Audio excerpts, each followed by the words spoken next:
एक बार फिर से आप सभी बच्चों का स्वागत है। प्यारे बच्चों, क्लास 11th के लिए यहाँ हम आपको एंट्रेंस एग्जाम का पेपर दे रहे हैं। इसी तरह के क्वेश्चन आपके एग्जाम में पूछे जाएंगे 100%। आइए पहला क्वेश्चन देखते हैं। Who is the father of biology? तो ये आपको पता होना चाहिए। दो ऑप्शन आपके सामने हैं, एरिस्टोट और रॉबर्ट हुक। तो याद रहे, करेक्ट आंसर इसका है Robert Hooke. Next question, who discover cell? तो सेल की डिस्कवरी किसने की? यहाँ पर ऑप्शन ए है रॉबर्ट हुक और एरिस्टोट। तो ऑप्शन जो करेक्ट है वो है रॉबर्ट हुक। नेक्स्ट क्वेश्चन देखिएगा, व्हेन डिस्कवर्ड सेल, यानी कि जो सेल है उसकी डिस्कवरी रॉबर्ट हुक ने की, लेकिन कब की? 1663, 1665। तो correct answer 1665। Next question, who is the father of the cell? तो जाहिर बात है आपको बताना चाहिए यहाँ पर कि फादर के सेल कौन है, या कहा जाए कि यहाँ पे इन दोनों में से कौन सा करेक्ट आंसर है। तो आपको बताना है यहाँ पर रॉबर्ट हुक होगा कि डॉक्टर जॉर्ज एमिल पलाडे। तो करेक्ट आंसर इसका है doctor George Emil Palade is the right answer. Doctor George Emil Palade is the father of cell. Next question, how many cell in a human body? तो आपको बताना है कितनी cell होती है, लगभग एवरेज सेल बताना है आपको ह्यूमन बॉडी में। तो बताइए 37 ट्रिलियन सेल होती है, 34 ट्रिलियन सेल होती है, 39 ट्रिलियन सेल। तो जो आंसर आपको करेक्ट लगता है आपको कमेंट में करना है। राइट आंसर इसका ए है, यानी कि 37 ट्रिलियन। आइए नेक्स्ट क्वेश्चन की ओर बढ़ते हैं।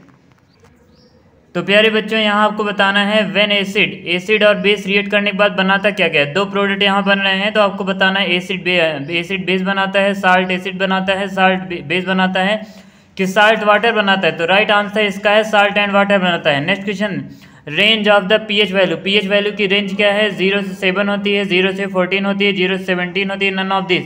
तो इसका राइट आंसर है 0 से 14 होती है। Option B is right answer. Next question, जो सेकेंड लॉ ऑफ रिफ्लेक्शन होता है ये क्या होता है बच्चों? आपको बताना है। बताइए सेकेंड लॉ ऑफ रिफ्लेक्शन क्या होता है? Angle I equal to angle I, angle I equal to angle R, none of this. तो आंसर राइट आंसर जो इसका है वो है answer number B is the right answer, यानी angle of incidence is equal to angle of reflection. Next question, अब आपको यहाँ बताना है क्वेश्चन नंबर 9 में कि करंट का फार्मूला क्या है।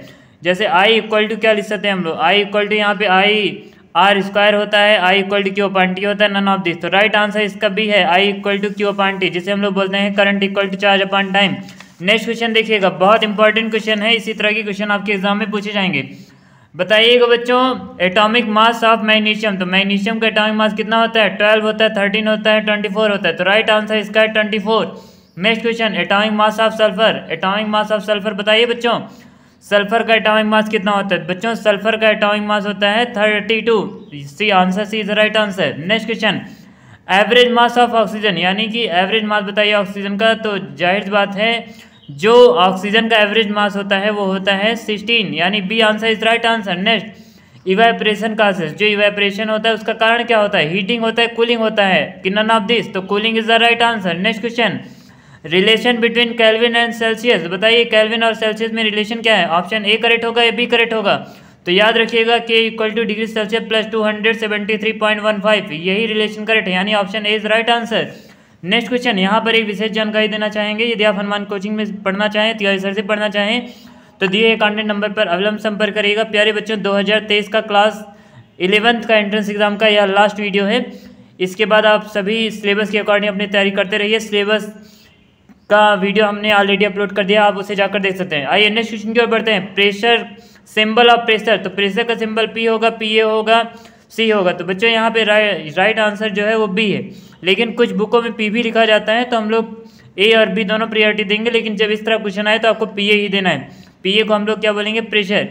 ये क्लास 10th की एनसीईआरटी बुक में प्रेशर को इसी तरीके से रिप्रेजेंट किया गया है, एनसीईआरटी बुक में। बाकी याद रहे, कुछ कुछ जगहों पर हम लोग प्रेशर इक्वल टू पी भी मेंशन करते हैं। Next question, 1 metre equal to how many nanometre? तो बताइए बच्चों 1 metre equal to how many nanometre? तो याद रखना है 10⁹ नैनोमीटर। नेक्स्ट क्वेश्चन की ओर आइए बढ़ते हैं हम लोग आगे।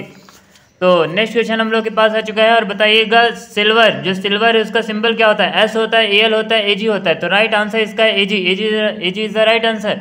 नेक्स्ट क्वेश्चन, सोडियम का सिंबल क्या होता है? एन होता है, एन होता है, एन आई होता है। तो राइट आंसर इसका है एन। सोडियम को हम लोग एन से रिप्रेजेंट करते हैं। नेक्स्ट क्वेश्चन, लेड का सिंबल बताना है आपको। तो बताइए लेड का सिंबल क्या होता है? पीबी होता है, एलआई होता है, नन ऑफ दिस। तो याद रहे लेड का सिंबल पीबी होता है। Next question, formula of calcium oxide? तो बताइए कैल्शियम ऑक्साइड का फार्मूला क्या होता है? याद रखना है सी ए जो है CaO is a right formula of calcium oxide, यानी option A is the right answer. Next question की ओर बढ़ते हैं। मॉलिक्यूलर मास ऑफ H2O, आखिरकार H2O का मॉलिक्यूलर मास होता कितना है? तो बताइए बच्चों कितना होता है? तो याद रहे 18U जो है मॉलिक्यूलर मास होता है H2O का, यानी वाटर का। तो ये सारे क्वेश्चन इसी तरीके के लगभग हजारों क्वेश्चन हनुमान कोचिंग सेंटर में करवाए गए हैं। यदि आप ज्वाइन करना चाहें ज्वाइन कर सकते हैं। आइए आगे बढ़ते हैं। नेक्स्ट क्वेश्चन बच्चों, इस वीडियो के डिस्क्रिप्शन में एंट्रेंस एग्जाम के प्रिपरेशन से जुड़े वीडियोस की लिंक है, आप वहां जाकर उन वीडियोस को जरूर देखिएगा। आइए नेक्स्ट क्वेश्चन की ओर बढ़ते हैं। मॉलिक्यूलर मास ऑफ HNO3 का जो मॉलिक्यूलर मास है वो कितना होगा बच्चों? 63 is the right answer, 63U। Next बताना है फार्मूला ऑफ काइनेटिक एनर्जी, तो काइनेटिक एनर्जी का फार्मूला बताइए जल्दी से। Option C is the right answer. Next question, last question की ओर हम लोग बढ़ चुके हैं और यहाँ पर बताना है आपको formula of potential energy. Potential energy formula क्या होता है भैया? mgh is the right answer, where m is a mass, g is acceleration due to gravity, h is a height. Next question, power equal to क्या होगा? बताइए ए और B की place से क्या होना चाहिए? Work done upon time, work done upon velocity, both या नन ऑफ दिस। तो राइट आंसर इसका है वर्क पावर इक्वल टू होता है वर्क डन अपॉन में टाइम। आई होप ये सारे क्वेश्चन आपको समझ में आए होंगे। मिलते हैं किसी नए वीडियो में किसी नए टॉपिक के साथ, तब तक के लिए जय मां भारती। प्यारे बच्चों, यदि आप तिवारी सर से पढ़ना चाहते हैं, हनुमान क्लासेस में पढ़ना चाहते हैं, तो दिए हुए कॉन्टैक्ट नंबर पर अविलंब संपर्क करें। जय मां भारती।